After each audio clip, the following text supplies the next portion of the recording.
अस्सलामुअलैकुम viewers, welcome to the students platform. Viewers, आज हम पीएस 610 के लेसन नंबर 14 को डिस्कस करेंगे। Stereotaxic instrument and surgery. ये क्या चीज़ है? स्टीरियोटैक्सिक इंस्ट्रूमेंट क्या चीज़ है और सर्जरी क्या है? इसको वैसे तो सर्जरी कहा जाता है, लेकिन ये एक नाइफलेस प्रोसीजर है जिसमें दरअसल सर्जरी इन्वॉल्व नहीं होती। इसके ज़रिए ब्रेन में मौजूद उन ट्यूमर्स को लोकेट किया जाता है जो डिस्ट्रॉय किया जाता है, जिनको सर्जरी के ज़रिए हम बाहर नहीं निकाल सकते। ये काम सिर्फ रेडिएशंस की मदद से किया जाता है। इसमें कह रहा है कि इस काम को करने के लिए एक स्पेशलाइज्ड फ्रेम बनाया जाता है और जो जिसमें जानवर के सर को फिट किया जाता है। ये एक ऐसा स्टीरियोटैक्टिक फ्रेम होता है जिसमें ट्यूमर को लोकेट किया जाता है 3 कोऑर्डिनेट्स में, यानी कि कह रहा है कि ये फ्रेम 3 डायमेंशंस में हरकत करता है और हम तीनों डायमेंशन में मौजूद ट्यूमर को लोकेट करते हैं। डायमेंशंस जो साइडवेज होती हैं, फ्रंट एंड डाउन होती हैं, और बैक अप और डाउन होती हैं, और फ्रंट और बैक होती हैं, और साइडवेज 3 तरह की ये डायमेंशंस हैं।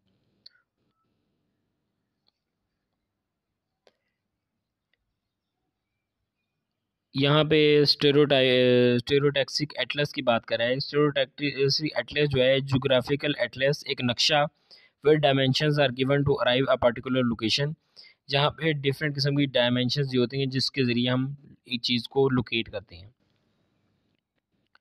एक मैप समझ लें आप। एक्टिवेटिंग ब्रेन के अंदर पहली है इलेक्ट्रिकल स्टिमुलेशन। बहुत सी थिन इलेक्ट्रोड्स तैयार किए जाते हैं जो कि इंसुलेटेड होते हैं। इनके आगे 0.5 mm की एक अनइंसुलेटेड टिप होती है जिसके ज़रिए करंट को ब्रेन में ट्रांसफ़र किया जाता है। इस टिप को इंसर्ट किया जाता है स्टीरियोटैक्सिक एटलस को देखते हुए। इससे पहले जानवर के ब्रेन को फ्रेम के अंदर रखा जाता है। एक नहायत वीक करंट सिग्नल ब्रेन में भेजा जाता है और बिहेवियर को ऑब्जर्व किया जाता है। दोबारा सुन लें, ये एक चीज़ मैं आपको दोबारा बता देता हूँ, मे बी कि थोड़ा कन्फ्यूजिंग है, आप लोगों को क्लियर नहीं होगा। इलेक्ट्रिकल स्टिमुलेशन क्या है? बहुत ही थिन इलेक्ट्रोड्स जो हैं वो तैयार किए जाते हैं जो कि इंसुलेटेड होते हैं। इनके आगे 0.5 mm की एक अनइंसुलेटेड टिप होती है जिसके ज़रिए करंट को ब्रेन में ट्रांसफ़र किया जाता है। इस टिप को इंसर्ट किया जाता है स्टीरियोटैक्सिक एटलस को देखते हुए कि कहाँ पे इंसर्ट करना है, कहाँ पे उनको ट्रॉमा नज़र आया है, कहाँ पे उनको ट्यूमर नज़र आया है। इससे पहले जानदार के ब्रेन को फ्रेम के अंदर रखा जाता है और एक नहायत वीक करंट सिग्नल, वो जो फ्रेम ऊपर हमने पढ़ा था स्टीरियोटैक्सिक फ्रेम जिसकी हम बात करें, ये फ्रेम है। एक नहायत वीक करंट सिग्नल ब्रेन में भेजा जाता है और बिहेवियर को ऑब्जर्व किया जाता है। आगे केमिकल स्टिमुलेशन है, पुल पुश कनोला भी इसको कहते हैं। कैनोला के बारे में आप लोगों ने पता होगा कैनोला क्या चीज़ होती है। इसमें एक ग्लास की बनी थिन ट्यूब यानी कि कैनोला को हम जिस्म में डालकर इसके ज़रिए केमिकल्स को इंसर्ट करते हैं और इस तरीके के ज़रिए हम केमिकल्स के इफ़ेक्ट को देखते हैं। आगे हमारे पास है एब्लेशन।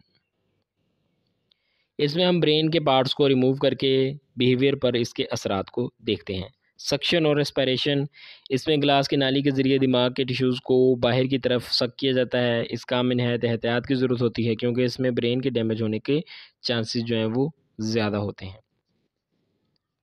आगे आ जाएं, रेडियो फ्रीक्वेंसी लेजन्स। इसमें हम इलेक्ट्रोड के ज़रिए हाई फ्रीक्वेंसी करंट को ब्रेन में मखसूस जगह तक पहुंचाते हैं।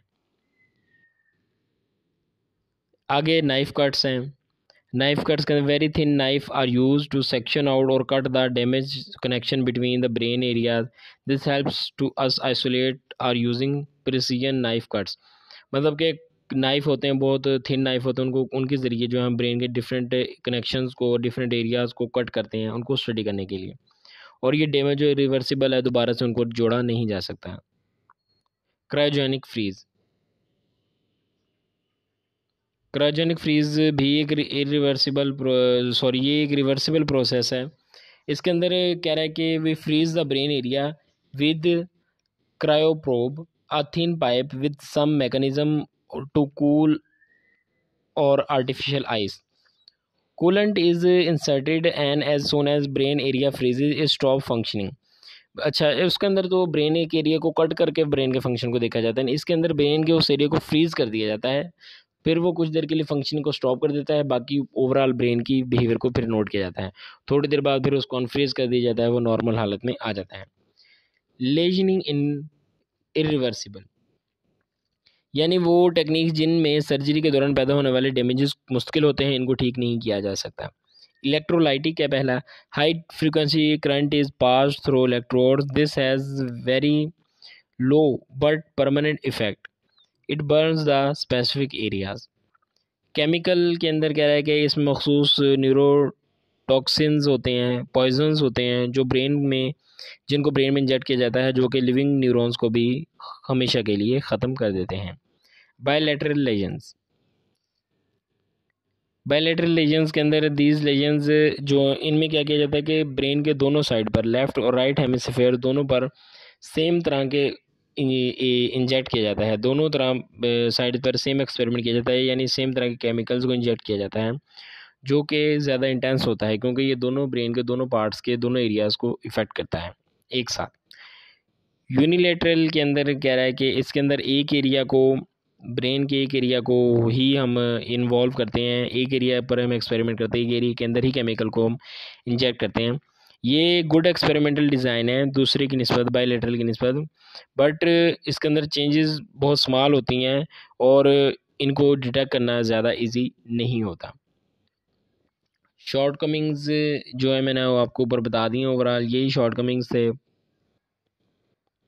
कि जितने भी हम पढ़ते हैं, जो काम करते हैं, उसका परमानेंट इफ़ेक्ट होता है, चीज़ों को दोबारा से हम ठीक नहीं कर सकते। ब्रेन के अंदर किसी पार्ट को कट लगा देंगे तो वो तो ठीक नहीं हो सकता ना, किसी पार्ट जल जाएगा वो भी ठीक नहीं हो सकता। तो ये परमानेंट जो है बिहेवियर के अंदर तब्दीली ला ले आता है, या फिर परमानेंट जो जानदार होता है, जानवर होता है, उसको उस चीज़ का शिकार पूरी ज़िंदगी रहना पड़ता है। इलेक्ट्रोफिजियोलॉजिकल मेथड्स, इलेक्ट्रोफिजियोलॉजिकल मेथड्स के अंदर, इसके अंदर हम देखेंगे सबसे पहले तो यहाँ पे कह रहा है कि एक्टिविटी ऑफ ब्रेन, वो मेथड जिनमें ब्रेन की एक्टिविटी को कंट्रोल किया जाता है, इलेक्ट्रिकल सिग्नल या केमिकल सब्सटेंस के इफेक्ट को मेजर किया जाता है।